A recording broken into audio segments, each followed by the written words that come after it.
Assalamualaikum warahmatullahi wabarakatuh.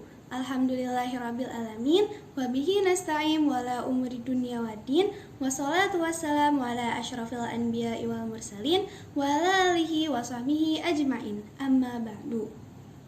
Sahabat Siroja yang dimuliakan oleh Allah Subhanahu wa taala, di sini saya akan menyampaikan kultum singkat yang berjudul Keutamaan Membaca Al-Qur'an di Bulan Ramadan.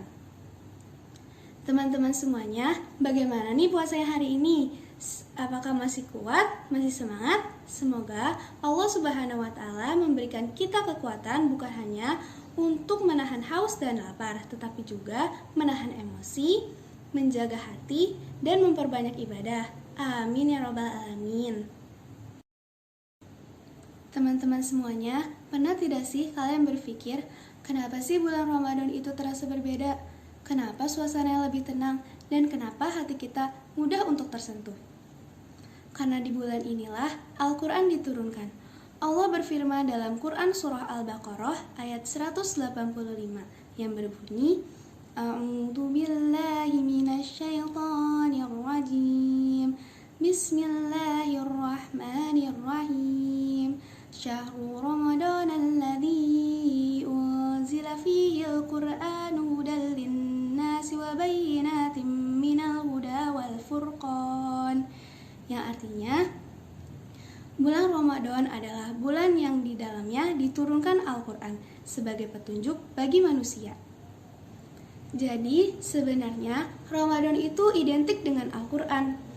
Kalau Ramadan datang, tapi kita jarang menyentuh mushaf, berarti ada yang kurang. Rasulullah SAW bersabda, barang siapa yang membaca satu huruf dari kitabullah, maka baginya satu kebaikan, dan satu kebaikan akan dilipat gandakan menjadi 10. Hadis riwayat Tirmizi. Bayangkan, satu huruf saja 10 pahala, bukan satu ayat, bukan satu halaman, melainkan satu huruf. Kalau kita membaca Alif Lam Mim, itu 3 huruf, maka kita akan mendapatkan minimal 30 pahala di hari biasa. Lalu, bagaimana dengan bulan Ramadan? Bulan yang setiap amal dilipat gandakan. Masya Allah, lihatlah betapa sayangnya Allah kepada kita. Para sahabat dulu ketika memasuki bulan Ramadan, mereka benar-benar meningkatkan interaksi mereka dengan Al-Quran. Ada yang mengurangi aktivitas lain agar benar-benar bisa lebih fokus untuk membaca dan mentadaburi ayat-ayat Allah. Karena mereka sadar, bulan Ramadan belum tentu datang 2 kali dalam hidup.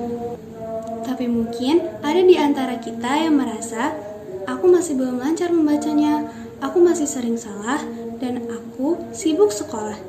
Tenang, Rasulullah SAW bersabda, orang yang lancar membaca Al-Quran akan bersama dengan para malaikat yang mulia, dan orang yang membaca Al-Quran masih terbata-bata atau kesulitan, maka dia akan mendapatkan 2 pahala. Hadis riwayat Bukhari dan Muslim. Lihatlah betapa lembutnya Islam. Yang lancar mendapat pahala, dan yang belum lancar akan mendapat 2 pahala. Jadi, jangan tunggu lancar baru mulai, tetapi karena belum lancar, harus memulai. Teman-teman semuanya, Ramadan hanya 30 hari, bahkan mungkin kurang. Dan kita tidak pernah tahu apakah Ramadan kali ini menjadi Ramadan terakhir kita atau mungkin bukan. Jangan sampai mushaf kita hanya indah di rak tetapi jarang disentuh. Enggak harus langsung 1 juz per hari, bisa mulai dari 1 halaman setelah sholat, 10 menit sebelum berbuka, 1-2 lembar setelah sholat tarawih, atau bisa dengarkan tilawah sambil memahami artinya. Tidak harus langsung banyak, tetapi konsisten. Sahabat Siroja yang dimuliakan oleh Allah Subhanahu wa taala, Ramadan kali ini jangan hanya dijadikan sebagai bulan untuk menahan lapar saja, tetapi jadikanlah bulan ini untuk bisa memperbaiki diri sendiri. Jangan sampai yang berubah hanya jadwal makan kita saja, tetapi hati kita tetap sama seperti yang kemarin. Mulai pelan-pelan, tidak harus langsung sempurna, tidak harus langsung khatam berkali-kali. Yang penting, hari ini kita lebih dekat dengan Al-Quran. agar ketika Ramadan pamit, kita tidak hanya membawa kenangan, tetapi kita membawa pahala. Agar kita bisa bilang, "Ya Allah, aku sudah berusaha."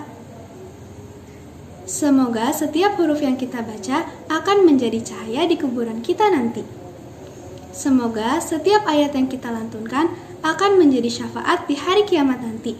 Dan semoga Al-Quran bukan cuma jadi bacaan di bulan Ramadan, tetapi jadi teman hidup kita sampai akhir hayat nanti. Amin ya robbal alamin. Cukup sekian yang bisa saya sampaikan. Kurang dan lebihnya mohon maaf. Wabillahi taufiq wal hidayah. Wassalamualaikum warahmatullahi wabarakatuh.